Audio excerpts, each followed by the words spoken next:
Human Music Podcast. A very, very, very important concept that 90% of people and students that I have don't either take enough credence into or realize the importance of, and that is taking an entire day to write music. How often do you guys do that? Lately, not as often as I'd like to. I'm talking an entire fucking Saturday. Like, wake up, only thing on your mind is make music, and when you go to bed that night, you know, maybe it's 10 p.m. and you have a rough draft of a song. Maybe it's 4 a.m. on Sunday and you have a rough draft of a song, but you didn't stop working on that until you're like, the entire idea is here. How often do you do that? You know, not that often, man. I've got a lot of different kinds of things on my plate. So there's a lot of days like when you're starting to produce, it's like a struggle just to like get in there every day or to like actually be able to like have, carve out the time in your life. And then eventually you're really used to carving that time out of your life. And it's like, okay, well, I make music every day, but so like I'm in the studio every day. It's rare that I'm not here one whole day. Yep. But I'm always like, okay, let me push this project forward. Let me bounce out a draft of that. Let me, handle these emails. Let me go to track feedback. Let me do this, that, and the third. And so luckily all these amazing dojo skills I've learned about making palettes and templates and timer beats and all these things, arrangement exercises, have taught me how to do all the things that used to take me an entire day of sitting, and then I can do that amount of shit in 2 or 3 hours. It might be different because for me, the way that I work, like I probably spend too much time on stuff, but like when I'm sitting down to write a song, like my expectation is that song isn't just going to be a beat with a few cool sections. It's going to be like an entire journey, right? Like there's going to be a lot of parts that are like, that feel like there's interwoven threads and that there's like a greater sense of story. So maybe I just overthink that shit. But the funny part is so say I spent like 19 hours on a song, which like if I set aside a whole day to work on music, very easily waking up at 8 o'clock in the morning can turn into 3 a.m. the next morning. And what is that? That's 19 hours. Yeah, 19 hours. Okay, great. Called it. Again, maybe I'm taking too much time on this shit. The funny part about that is that in that 19 hours, probably like 4 or 5 of those are like really like flow state. Like a lot of the best stuff is coming out of those like 4 or 5 hours. But those flow state moments don't happen unless I give myself the unlimited timeline of an entire day to get like all those like just beautiful little moments that like bring something together in a good way. What I've realized with a lot of my students is that, and what I struggled with before was trying to create something that felt important and cohesive in 2-hour chunks will never, for me, maybe because I don't work that fast, but for me, it would never really end up being that cohesive emotional journey that I was looking for. And so when I started watching like the ill methodology and realizing like, oh fuck, I need to set aside like a whole day for this and throw my phone into the other room and have no one around and like really dedicate that whole day to working on music. That's when like the holy shit, I really fucking love this type of ideas came about. And when I've been talking to my students, almost no one still does this, even though it is one of the core philosophies of the ill methodology. We are all students, in this smaller section of our, dojo family. We are all very much students of that philosophy, right? But how many of us actually follow that? What I've seen is very few. Setting aside an entire day to work on music is incredibly hard. What I've found to work in, I'm in a committed relationship. Most people are, or committed relationship or not, you have other people or things that you have to take care of. And so looking at your calendar for the next 3 months and going, okay, these 4 Saturdays, we don't have anything planned. Sunday is not a super important day for us. These 4 Saturdays over the next 3 months are going to be only working on music. And that comes with the expectation that, like, I'm not going to come inside I'm not going to come into the living room and watch Netflix with you for 2 hours and then go back to working on music. It is, I'm waking up pounding coffee and then music is all I'm doing that day, and you really shouldn't expect to talk to me. It's a weird expectation to set, but for me at least, it has been so important in actually getting those like full song ideas where you're like, oh my God, I'm so happy with this. So I don't know, maybe that was a little bit soapboxy on spending too much time on music, but I really do think that is something that like seems like it's important to a lot of people, and a lot of people are like, I know I probably should do that, but you know, what I do works, and you know, it's too much of a hassle to try and tell everyone else to fuck off for an entire day.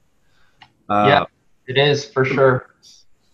I'm glad that you're calling us out on it, because now that you, so blatantly say it, I realize I haven't done that in a really long time, and that was when I really adhered to that. That was when my best ideas came out, and I think I can with full confidence say that the Luke approach is better for everything, for me personally, for everything other than writing those like amazing ideas, Evan, that you said. You're like, holy shit, I can't believe I wrote that. Yeah. I think when you're in the mixing, mastering, that sort of stage, or just adding embellishments to tracks, I think it's way better to go like 3-4 at a time. Segment your time whenever you can on weekdays.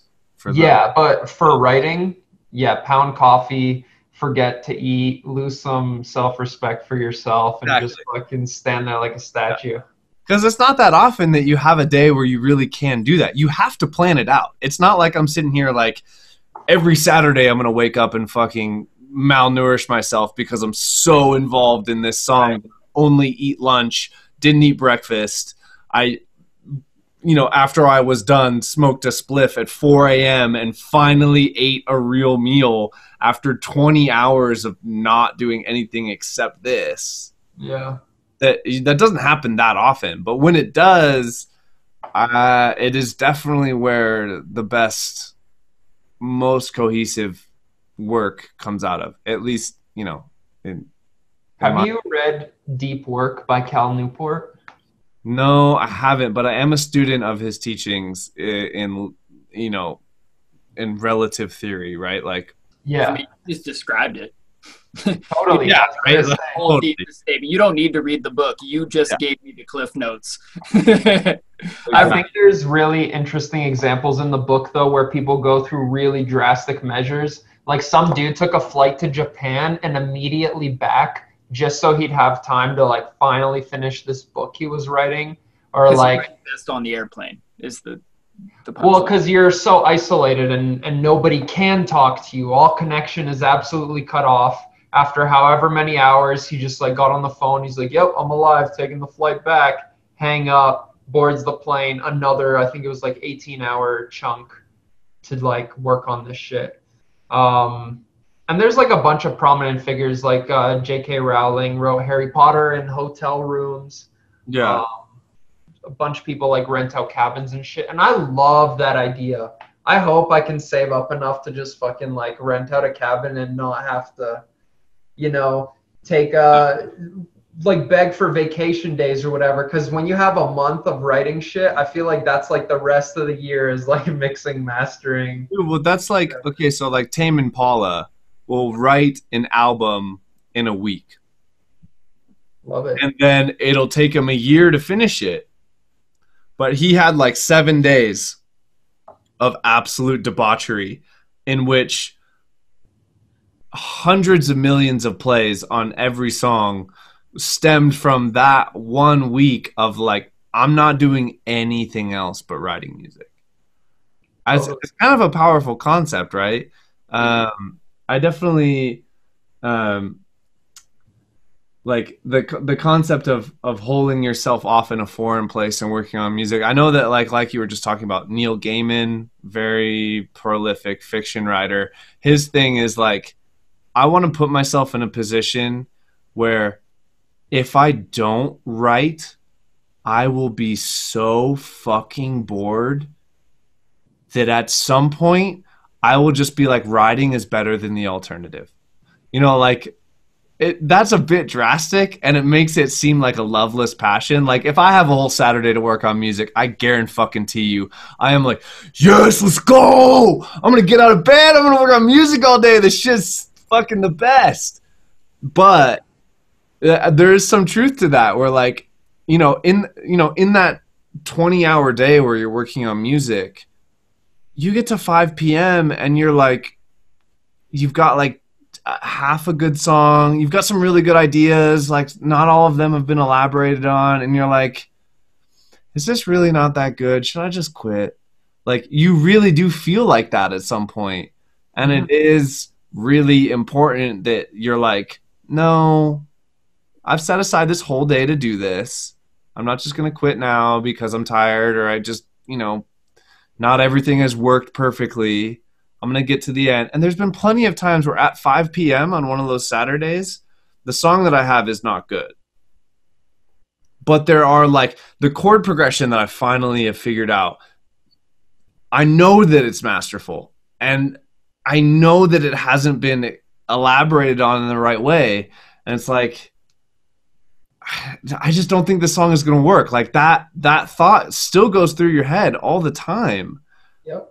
But then you get to 4 a.m. after at 5 o'clock thinking maybe I should just quit. And at 4 a.m, you're like, oh my fucking God, if I would have quit, I would be so unhappy, because the thing that I have now, I couldn't live without. Like if your hard drive crashed the next day, you would really consider committing suicide because that shit was that good. You're like, oh my God. Yeah. It was so funny how it happens like that, though, because it's not linear. It's not like the song is getting better, getting better, getting better, getting better, getting better. It's perfect. It's like there's moments of brilliance and you know that it's not quite there. And then it just takes like the commitment of, like I've tried to do this on a Sunday too. Like you wake up, my entire Sunday is writing music. If I have to wake up at 6 a.m. for work on Monday, it is not the same process. At 3 or 4 p.m. in the afternoon, if the song doesn't have anything that's like really grabbing my attention, I'm like, I don't think it's gonna work, because you have that like internal deadline looming over your head of like, I don't have unfiltered ability to continue working on this until it's done. Like if I worked on this till the sun came up, that's really gonna hurt me personally and professionally. So it's like such an interesting concept that like you need, the creativity happens when you don't have any of those bounds placed on your time. Totally. You place the boundaries very intentionally on how the people in your life are allowed to interact with you during that time that you set aside. And that's the part, like, I don't know if you guys have read The War of Art. Stephen Pressfield. 3 or 4 times. Yeah, right. Great book. I lent it to somebody who really needed to read it, and I forgot who that was. Dude, I still struggle with the concepts in that, but I swear to God that book is talking directly to me. I still struggle with the concepts in that book. It's like that meme, like, I feel attacked. I like it.